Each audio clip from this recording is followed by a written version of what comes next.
Happy Friday! So, ito pala yung aking mga morning ganaps. Kahit di nyo tinatanong. Char.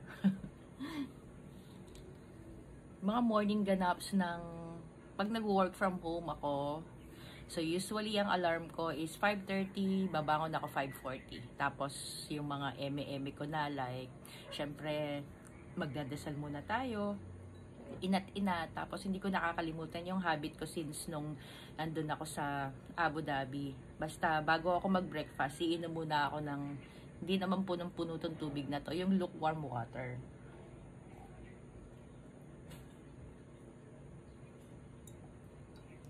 Then hindi naman muna kasi agad ako naliligo.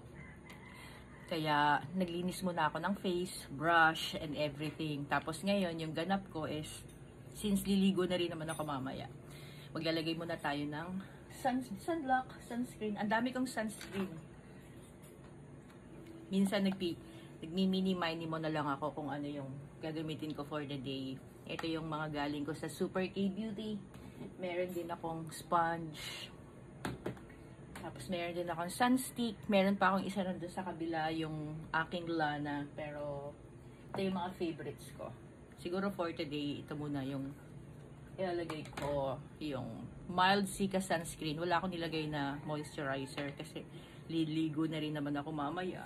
So, ito. Ilagay ko muna. Ayan. Tapos na ako mag-sunscreen. Pinili ko tong sunscreen na to. Ito ay Tone Up Premium Mild Cica Sunscreen ng Super K Beauty kasi nagagalit na naman yung mga pimples ko. Ayan. So, para medyo makalma siya. Cica is coming din daw ayon sa mga nabasa ko. Kaya, ito yung nilagay ko for the day. And I'm ready to work na. Konti lang muna. Mga 8 o'clock now. And, ito, pakita ko yung aking workstation dito sa house. Ito lang yung kagandahan pag naka-work from home.